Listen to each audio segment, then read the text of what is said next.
You might say, okay, Jay, this is a problem. We understand there are historical anachronisms, but hold on a minute. That's just because this part of the world is not well known. That's why there's no references to the Kaaba or to Mecca. Well, we're going to shut that one down real quick because it may be that the rest of the world doesn't think it's well known. Look how well known this part of the world is. Stay tuned. We'll show you.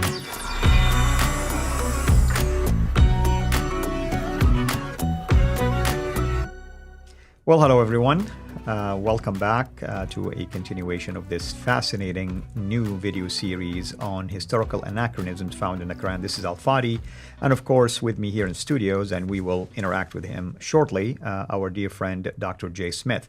And we've been going through a number of historical errors or internal errors that are found in the Quran.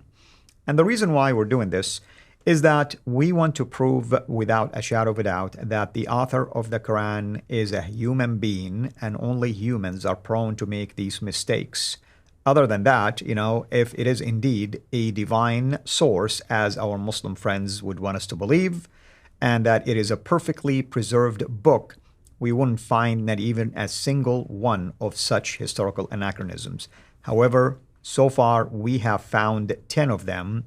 We're just, giving you a flavor of the many errors that are found in the Quran. We're going to stick with Mecca today, and we're going to continue with yet another error that is found about another content related to the Quran and Mecca in this case. With me here, of course, in studios to do so, our dear friend, Dr. Jay Smith. Dr. Jay, what else do we have? Yeah, now we're going to go to the Kaaba itself, which is referred to in the Quran in quite a few places. And the Kaaba would have been well known because the Kaaba just means, in Arabic, it just means cube. It's the same word actually that's in Hebrew. Kaaba is cube. And what's fascinating, the Kaaba in Jerusalem is actually the Holy of Holies there in Mount Moriah. The Kaaba, the cube. So it looks like they've just borrowed this word. Let's look at the slide and let's see what the Quran says. So in chapter 5, verse 97, in chapter 2, verse 125, and also verse 127, chapter 3, verse 96 and 97, chapter 14, verse 37, and chapter 22, verse 26 and 27, all assume that Abraham and Ishmael built the Kaaba. So the Kaaba is there being at the time of Abraham and Ishmael. Remember, Abraham and Ishmael, we're talking about way back in about 1900 BC, this is going on, if from the historical accounts. The problem is, there's the Kaaba. You see it pictured there on the right. Yet the historical record has Abraham in Canaan 1,000 miles further north, in another Kaaba, which is the same word, up in Mount Moriah, where Abraham was supposedly going to sacrifice Isaac, not Ishmael and Isaac, according to the biblical account. Now, the Kaaba we find is first in Jerusalem, and that's why when you look at see what they were doing, in Jerusalem, they circumambulated that Kaaba counterclockwise 7 times. Why? Because that's what God demanded them to do in Jericho. And that's why whenever the Jews went to pilgrimage to Jerusalem, they went there to the dome, to Mount Moriah, where the Dome of the Rock sits today, and that's why you have that open area around the Dome of the Rock. That was a Jewish practice. Circumambulation counterclockwise, that is a Jewish practice. 7 times, that was a Jewish practice. All now has been borrowed and has now been recreated in Mecca of all places. The very same practices. Now, are these historical facts? I'm playing the devil's advocate. Josephus talks about this. You get these okay. Josephus. Okay, because I want people to know. The fact, that's why we know this, because of and even the word Kaaba is in Josephus. So that's why we use Josephus for this. Okay. So we're not just making this up off the top of our head. So if that is the case, then you can see that much of this, even Marwa and Safa, Josephus talks about Marwa and Safa, is also in Jerusalem. And he even uses the Arabic translation. That's why we know that Safa is Mount Scopus and Marwa would be Mount Moriah. The Arabic rendition would be Marwa and Safa. Isn't that interesting? Josephus talks about this in the 2nd century. They're now using this in the 8th and 9th century to refer to the same place, but they're just little rocks. They're not huge mountains like you have in Jerusalem. The Marwa and Safa in Mecca definitely have nothing to do with the Jerusalem one. It just rocks, like you said. 20 feet high, you can climb on them. That's true. They do not make mountains. Yeah. And certainly if Hagar was looking for water in those 2 rocks, she's only 100 feet away from the Kaaba. Why did she just knock on the nearest door? Because the place was surrounded. The Kaaba was in the middle of a city. There are people all around them. She just knock on any door to get water. Right. So obviously those are facsimiles. If you have a facsimile facsimile. What's the original? The original would need to go to Jerusalem to find the original. You need to go to Josephus for that. Now, let's go back to the slide. So the Kaaba was first in Jerusalem, but here's what is not in Jerusalem, the black stone. And this is a real problem.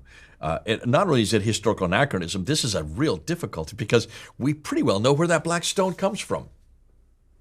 And it's there, it comes from actually the Phoenicians, who way back in the early BC period, it was a meteorite that fell to earth. They picked it up thinking this was a message from God. It was then grabbed by the Romans, and it was Elagabalus in the 2nd century AD who then took it and brought it to Rome, and he was the one that instituted the idea that wherever that stone was, so was God's presence.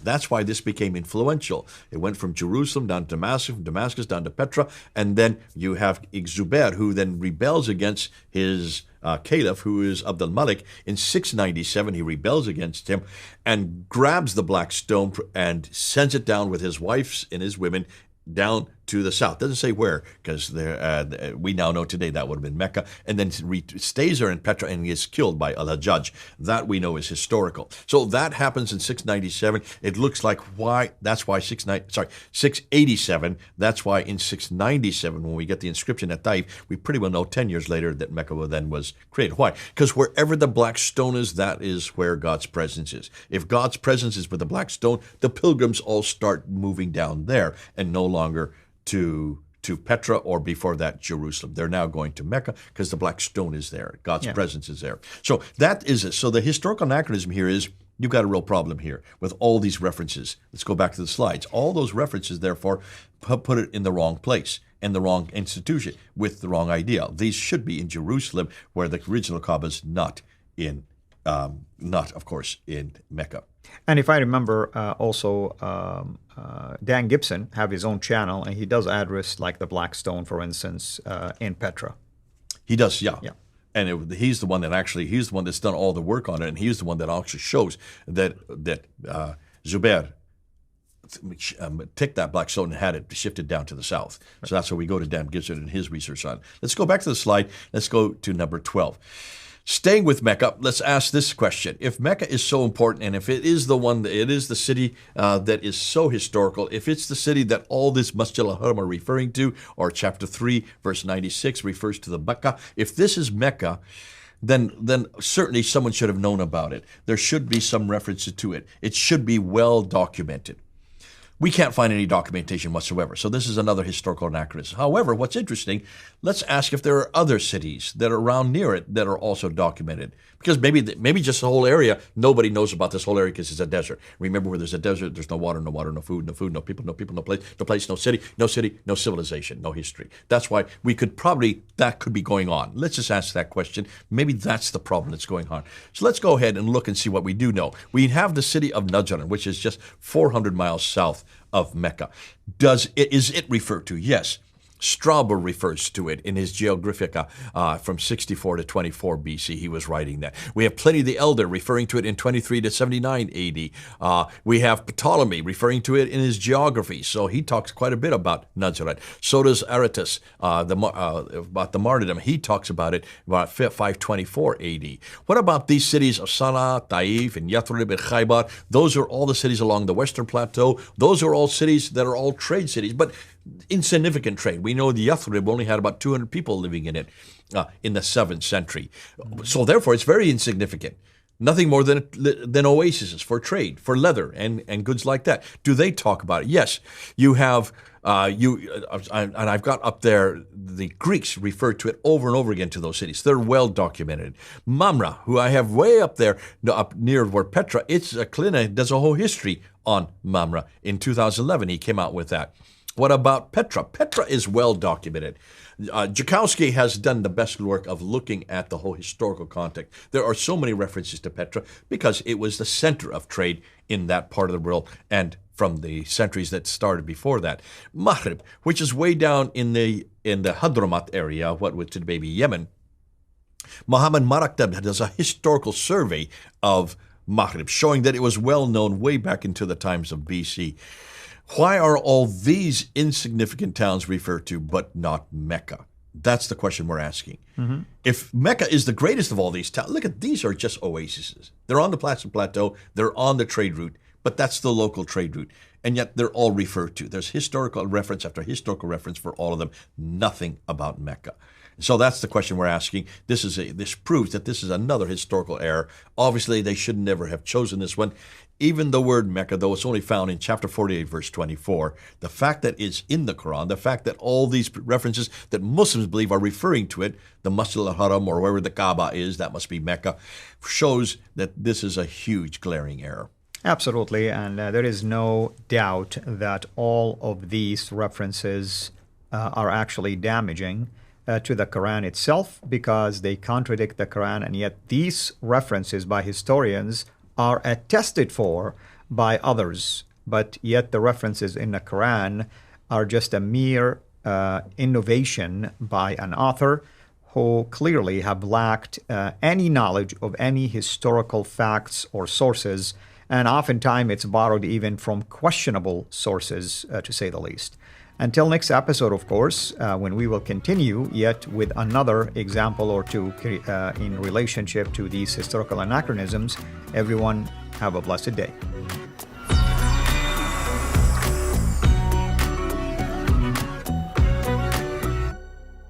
Thanks for watching. Please like, subscribe, share, and comment. And ring the bell so you will be notified when we release new content. Our mission is to reach Muslims with the gospel of Jesus Christ and help Christians engage with their Muslim neighbors. If you want to join us in this life-changing work, please support us on patreon.com/Sira International or just click on the link below.